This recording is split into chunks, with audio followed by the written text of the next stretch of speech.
নমস্কার, আপনারা দেখছেন খবর প্লাস।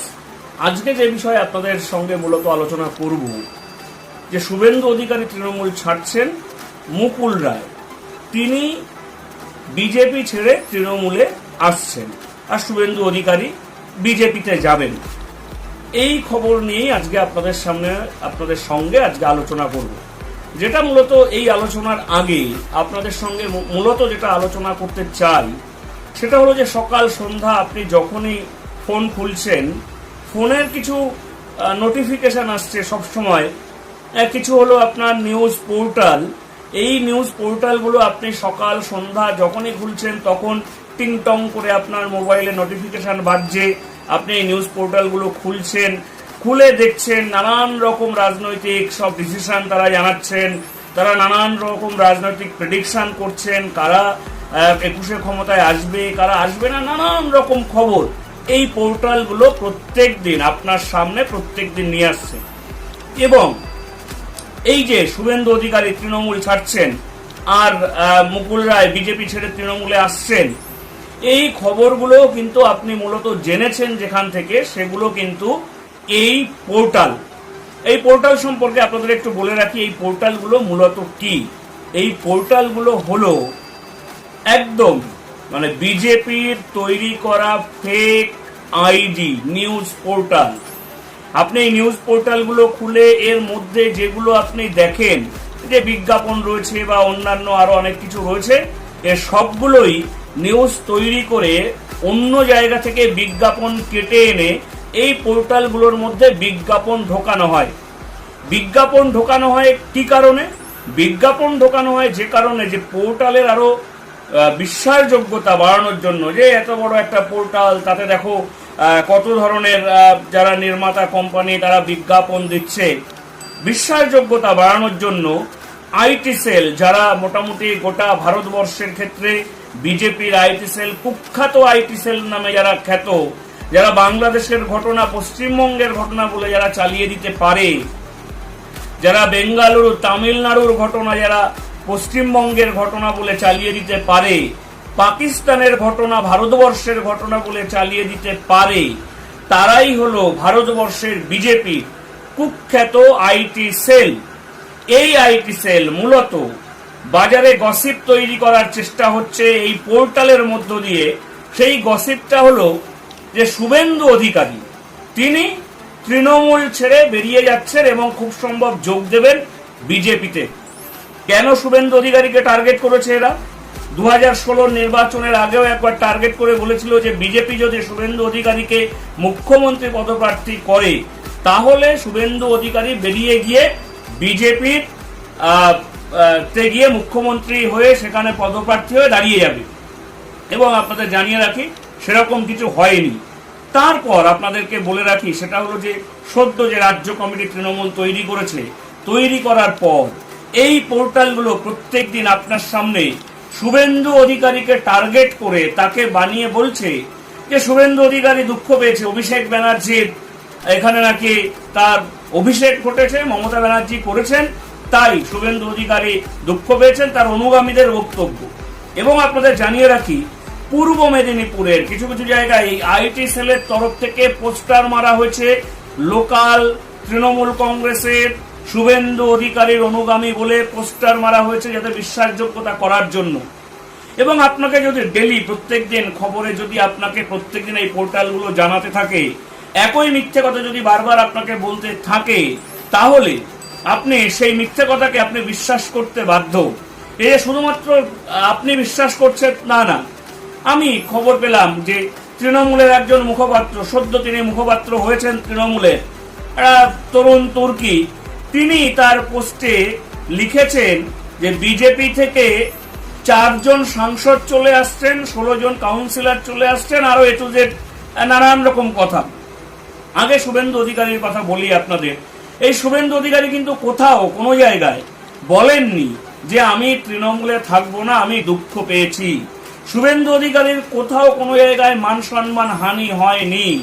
শুভেন্দু অধিকারী, যিনি অন্তত গুরুত্বপূর্ণ মন্ত্রক সামলাচ্ছেন, মমতা ব্যানার্জির যে কোর কমিটি, সেই কোর কমিটির মধ্যে শুভেন্দু অধিকারী রয়েছেন, 7 জন কোর কমিটি গোটা পশ্চিমবঙ্গে। এবং তাদের যে অধিকারী পরিবার গোটা আপনার পূর্ব মেদিনীপুর জুড়ে, তারাও কোথাও কোথাও কোনো কিছু বলেনি। এই ফেক প্রোফাইল তৈরি করে শুভেন্দু অধিকারীকে তৃণমূলের কাছে খারাপ করে দেওয়া, যে শুভেন্দু অধিকারীকে তোমরা 20 নজরে দেখো, তোমরা শুভেন্দু অধিকারীকে সন্দেহের তালিকায় রাখো, যেই শুভেন্দু অধিকারী বেরিয়ে বিজেপিতে চলে যাবে, আজকে আপনি সন্দেহ করবেন, কালকে আমি সন্দেহ করব, পরশুদিন এই সন্দেহের তালিকা যখন তৃণমূলে আস্তে আস্তে বাড়বে, তখন শুভেন্দু অধিকারীর মনে হবে এবার আমি হয়তো তৃণমূলে সম্মান পাচ্ছি না। তাই শুভেন্দু অধিকারীকে টার্গেট করে, কারণ শুভেন্দু অধিকারী একটা ফেস, এটা অবশ্যই মমতা ব্যানার্জি জনসভা করলে যে লোকজন জমায়েত হয় সেই মমতা ব্যানার্জির ক্রেজে অভিষেক বন্দ্যোপাধ্যায়ের যদি জনসভা করেন, সাংগঠনিকভাবে সেখানে লোকজন নিয়ে আসা হয়, যুব একটা শ্রেণী সেখানে যায়, সঙ্গে কিন্তু শুভেন্দু অধিকারীর নিজস্ব যদি জনসভা হয় সেখানে কিন্তু এটা বিরাট ক্রেজ তৈরি হয়। শুভেন্দু অধিকারীর ক্রেজ রয়েছে, কারণ মাটি থেকে অধিকারী পরিবার, মাটি থেকে সিপিএম এর আমলের থেকে সেখান থেকে লড়াই করে কিন্তু শুভেন্দু অধিকারী হয়েছেন। তাই শুভেন্দু অধিকারীর মতো একটা ফ্রেশ মুখকে যদি তৃণমূলের কাছে যদি খারাপ করে দেওয়া যায় যে ও বিজেপিতে চলে যাবে, তাহলে লাভ বিজেপির। তাই আইটি সেল উঠে পড়ে লেগেছে যে শুভেন্দু অধিকারীকে বিভিন্ন পোর্টাল, নিউজ পোর্টালের মধ্য দিয়ে ছড়িয়ে দাও যে শুভেন্দু অধিকারী তৃণমূলে থাকছে না, শুভেন্দু অধিকারী তৃণমূলে সম্মান পাচ্ছে না, তাই শুভেন্দু অধিকারী বিজেপিতে চলে যাবে। এটা গেল শুভেন্দু অধিকারীর পার্ট। শুভেন্দু অধিকারী কোথাও বলছেন না মমতা ব্যানার্জির উপর আমার আস্থা নেই, আমি তৃণমূলে নেই, আমি সম্মান পেলাম না, সবটাই বানানো তৈরি করা বিজেপি আইটি সেলের। আমাকে আপনাকে শুভেন্দু অধিকারীর বিরুদ্ধে সন্দেহ তৈরি করার এই চেষ্টা চলছে। আগামী 21 সালের নির্বাচন পর্যন্ত এই চেষ্টা আরো বহুগুণ বাড়বে, যাতে শুভেন্দু অধিকারীকে আমি আপনি সন্দেহের তালিকায় রাখি, আর শুভেন্দু অধিকারী আস্তে আস্তে তৃণমূলের প্রতি তার ক্ষোভ তৈরি হোক। এটা প্রথম চেষ্টা। দ্বিতীয় চেষ্টা, মুকুল রায় ফিরছেন হলো আপনার তৃণমূলে, সঙ্গে অর্জুনের নাম শোনা যাচ্ছে। ওই যে যার কথা বলছিলাম মুখপাত্র তরুণ তুর্কি, তিনি লিখেছেন 4 জন সাংসদ, 16 জন কাউন্সিলর আর কয়েকজন বিধায়ক, এরা সবাই তৃণমূল থেকে চলে গেছিল বিজেপিতে। এবং বাংলার যে বিজেপির আইটি সেল, দিলীপ ঘোষের যে বিজেপি আইটি সেল বাংলায় যারা কাজ করে, তারা সুচতুর ভাবে চাইছে যে এই যে আপনার মুকুল রায়, অর্জুন সিং থেকে শুরু করে যারা তৃণমূল থেকে গেছে, তারা যেন বিজেপিতে সন্দেহের তালিকায় তারা যেন ঢুকে যায়। দিলীপ ঘোষের আইটি সেল সুচতুরভাবে মানুষের মধ্যে খাইয়ে দেওয়ার চেষ্টা করছে, এবং বিজেপির একটা অংশ যাতে মুকুল রায়দের খারাপভাবে দেখে, অর্জুন সিংদের খারাপভাবে দেখে, তাতে সুবিধা দিলীপ ঘোষদের। এই কারণে যদি মুকুল রায়ের 21-এর আগে প্রাধান্য পায়, যদি কেন্দ্রীয় বিজেপির কাছে যদি প্রাধান্য পায় দিলীপ ঘোষদের প্রেস্টিজের ব্যাপার, তাই দিলীপ ঘোষরা বাংলার বিজেপির আইটি সেলকে নামিয়ে দিয়েছে মার্কেটে, যে লিখে দাও মুকুল চলে যাচ্ছে, লিখে দাও শুভ্রাংশু চলে যাচ্ছে, লিখে দাও অর্জুন সিং চলে যাচ্ছে, লিখে দাও আরো অমুক অমুক অমুক অমুক চলে যাচ্ছে। একইভাবে এই পোর্টালের মাধ্যমে তৃণমূল কর্মীদের মধ্যে বিভ্রান্ত তৈরি করে দাও যে মুকুল ফিরে আসছে। যারা এতদিনকে গদ্দার বলেছে মুকুলকে, যারা মুকুলকে গালাগালি দিয়েছে, এবং মুকুল চলে যাওয়ায় তৃণমূলের ভীষণ কোনো ক্ষতি হয়েছে তা না, তবুও তৃণমূল মুকুলকে বিজেপির তরফ থেকে দেখে দেওয়ার চেষ্টা হচ্ছে, কিন্তু তৃণমূল ওকে বিশ্বাস করো না। কেন্দ্রীয় নেতৃত্বের কাছে বিজেপি দিলীপ ঘোষরা বার্তা দিচ্ছে যে না, মুকুল রায়কে বিশ্বাস করা যাবে না, ও কিন্তু চলে যেতে পারে।